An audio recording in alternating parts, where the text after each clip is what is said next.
গোবিন্দভোগ নিয়ে এসেছি তোমাদের কাছে, গোবিন্দভোগের চালের একটা রেসিপি। আর আজকে পুঁই শাকের পাতা খুঁটে ধুয়ে, দেখতেই পাচ্ছ আমি পুঁই শাকের পাতা নিয়েছি আজকে।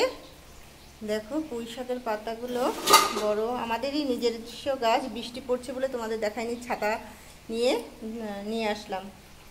ভালো করেই যেন আমাদের বাড়িতে গাছ রয়েছে। সেই পুঁই শাক গাছ কাটা হচ্ছে, জিরি জিরি করে কাটা হবে, একদম কুচি কুচি, দেখতেই পাচ্ছ একদম ছোট ছোট করে কুচি কুচি করে কাটা হচ্ছে।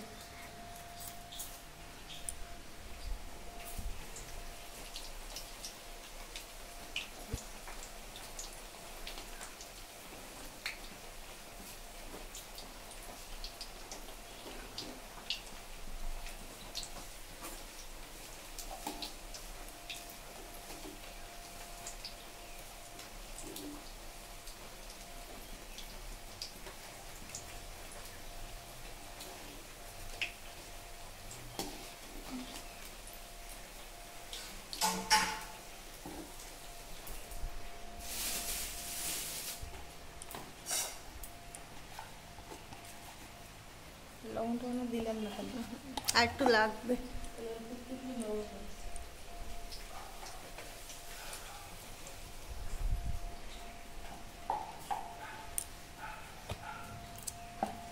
আগে থেকে হলুদ আর সেই গোবিন্দভোগের চাল আর সামান্য লবণ ছেড়ে দেওয়া হলো। এবার ছাড়া হলো সুজি। খুব খেতে ভাল লাগবে আর খুবই টেস্টি লাগবে। আর ময়দা, এই ভালো করে এবার মাখা হবে। এর ভিতরে ভালো করে মাখতে হচ্ছে, এটাকে চটকিয়ে চটকিয়ে। টেস্টের জন্য জিরের গুঁড়ো ছাড়া হচ্ছে আর ধনের গুঁড়ো। এটা একটা গন্ধ, হেব্বি খেতে হবে। দেখো ভালো করে এটাকে মাখা হয়েছে একদম মিহিন করে। তেল গরম হয়ে গেছে, এখন এক এক করে ছাড়া হবে। খেতে খুব দুর্দান্ত, কেন গোবিন্দভোগের চালের সবসময়ের জন্য রেসিপি ভালো হয়। গন্ধতে তোমাকে পাগল করে দেয়, সেটাই ভালো করে জানো। ক্যামেরা একটু কালো হয়ে গেছে বন্ধুরা, কি আর করা যাবে। এখন যদি আমি ক্যামেরাটা ঠিক করতে যাই তাহলে সব আমার রেসিপিটাই নষ্ট হয়ে যাবে। এদিকে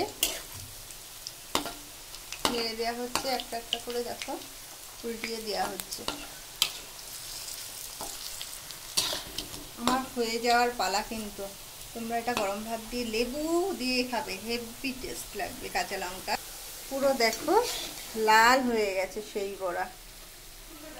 ঠিক আছে, এবার তুলছি আমি বড়াটা। আমি কিন্তু সেই বড়া তুলে রেখেছি। তার আগে আমি পটল দিয়ে আমি একটা রেসিপি করেছি, দেখতেই পাচ্ছ সরু সরু করে কেটেছি, সেটাও করেছি। কিন্তু একসাথে দুটো রেসিপি দেখাতে পারলাম না, হয়তো দুটো ভাজা দেখাচ্ছি, বুঝতে পারছো। হেভি টেস্ট খেতে। এটাও গোবিন্দভোগের চাল দিয়ে করেছি, আর এটাও তোমাদের গোবিন্দভোগের চাল দিয়ে সুজি দিয়ে ভালো করে টেস্ট করে, দুটোই রেসিপি একসাথেই করেছি। টাটা বন্ধুরা, ভাল লাগলে লাইক শেয়ার কমেন্ট করো সময়ের রান্নাঘরে। আর কি বলবো, কিছুই বলার নেই, প্রতিদিন যা বলছি সেটাই। টাটা বন্ধুরা, লাইক শেয়ার কমেন্ট করো।